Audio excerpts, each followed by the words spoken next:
Today, Dr. Ting would go to talk about linear approximation.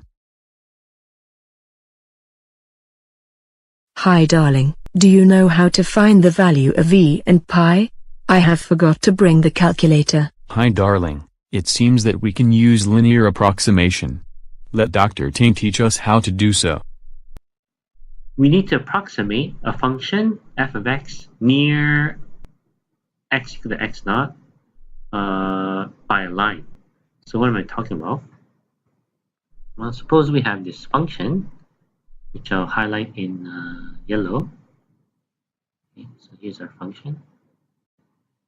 Here, y equal to f of x. Now, suppose we want to calculate this actual value here. Say f at, for the moment, we'll say we want to calculate f at x naught plus change in x. So in fact, it's this point right here. Okay. So 9 times out of 10, we actually do not know f at x naught plus dx. Okay.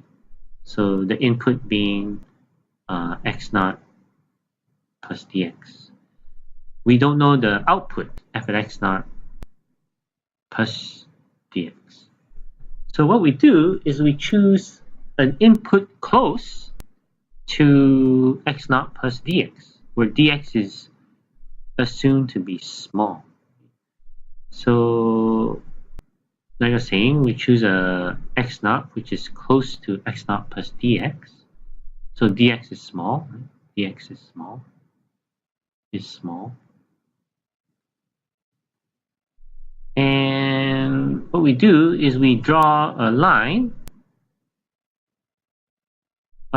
Since we know the derivative, say at that x naught usually is a very easy number, and we usually know f at x naught, f at the input x naught. It's an easy number to calculate. Okay, so if we know that and we know the derivative, then what we can do is we can draw the tangent line, okay, which I'll color in the tangent line to the point, to the function at x naught. Okay, so this green line. And what you can see is that the green line is very close to the yellow function, the actual function value. So what we have is that we know that so f at x naught is minus f at x naught is approximately equal to the derivative of f prime at x naught times the change in x. So in the graph here, change in x is equal to dx. Okay. So this is because you can write the derivative, right, as a limit. And of course, if you take out the limits, for small change in x is approximately equal to this. So in fact, the actual change in y here, which is what we want, is approximately equal to the differential change, which is dy. Okay, so in fact, the actual change, what we want, is approximately equal to the derivative of f at x naught, okay, times change in x. Okay. So just some notation here that df, the approximate change, is equal to f prime x naught times change in x. Is called the differential of f at x naught. So to summarize, we say the linear approximation formula for the function f of x near x naught, we denote it by capital L of x. So this is in fact, if you want, this green line is in fact our linear approximation.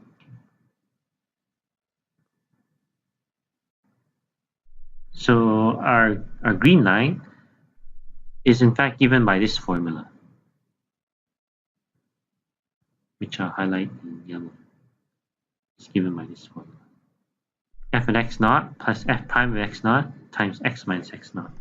This actually is called a linear approximation f of x near x naught. We will talk about 2 examples on how to use linear approximation to solve square root of 104 and cosine 40 degree. First, figure out our function, which we need to approximate. Well, here, f of x is the square root function. Now, can you guess what do you think are x naught and change in x here in the formula for the linear approximation? So remember, change in x is there x minus x naught.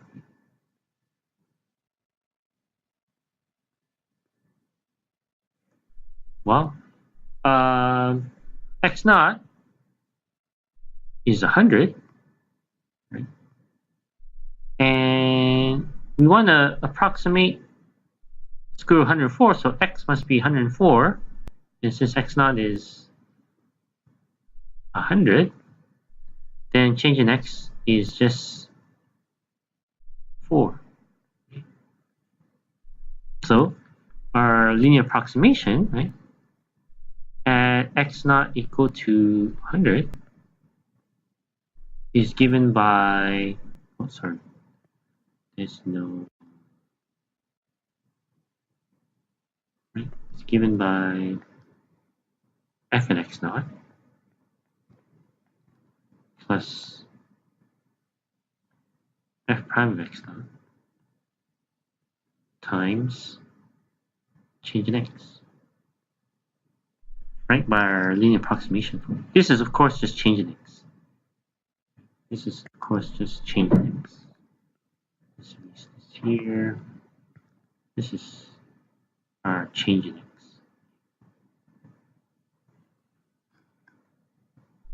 So we have everything except for f prime of x naught. Well, what's f prime of x naught? Okay, let's do it in blue here. We know f prime by regular power rule is just 1 over 2, right?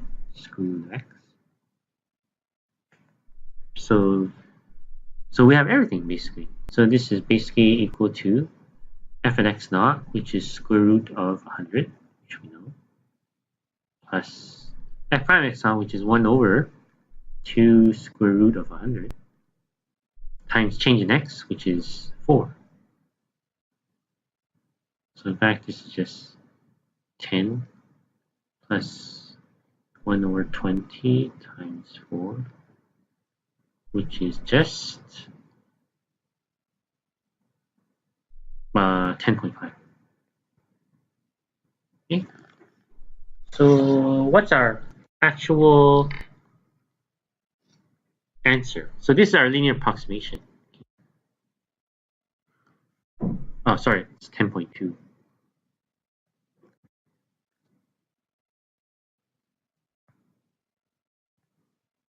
Not 10.4. So this is our approximation at the beach. Now, when we plug in square root 104 in the calculator, what do we actually get? Well, I've put up the solutions in another part of the PowerPoint. In fact, using calculator is 10.198. So it's very close, right, to 10.2. So it's a good approximation. How do we approximate close to 40 without a calculator at the beach? Well, okay, we do the same thing. We use a linear approximation. So in this case, first we have our function. Here is of course cos x. And what about our x naught? Well, x naught, we choose something which we know the value of cos of, right? So in this case, it has to be 45 degrees. But remember, cos is, we use as inputs radians, right? So 45 degrees is actually pi over 4. Okay. And what's going to be our change in x? Change in x, remember, is our x minus x naught. So x is the one input we want to evaluate at cos. So in fact, this is 40 degrees, right? So 40 degrees is what? Is 2 pi So that's 360 degrees divided by 9. Right? 360 divided by 9 is 40 degrees. So that's why 2 pi minus 9 is 40 degrees minus x naught, which is pi over 4. So in fact, this is going to be 2 pi. So we multiply, cross multiply, 8 pi over 9. 8 pi, sorry, minus 9 times pi over 36, which is minus pi over 36. Okay, so this is our change in x. Okay, so we have everything. We have our f of x, we have our x naught, and we have our change in x. Everything we need for the linear approximation. So let's the linear approximation of cos at 45 degrees is going to be f of x naught plus f prime of x naught times change in x. So we have, this is just pi over 4. So cos of pi over 4 plus, so the derivative of cos is minus sign, right? So we don't need to, this is minus sign. We don't need to do separate calculation. Add x now, which is pi over 4, times change in x, which is minus pi over 36. Okay, so this is just 1 over cos of pi over 4 is 1 over root 2. Minus sine of pi over 4 is minus 1 over root 2. Times minus pi over 6, 36. So this is just equal to pi plus 1 over pi plus 36, sorry.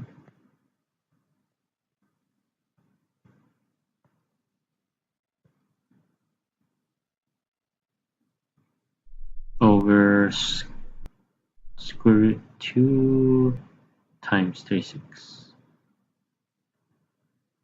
Okay. So in fact, that's the approximation to cos of 40 degrees. Okay, and I've done the full calculation again here if you want it in more nicer text. And the calculator, you can compare. So this is the figure we get. Of course, we use a calculator to do this, but the actual, when you plug it into the calculator, yeah, this is the calculator value here in red. And as you can see, they're both very close approximations. Thank you, Dr. Ting, for today's class. If you are interested with the topic, please watch more online videos.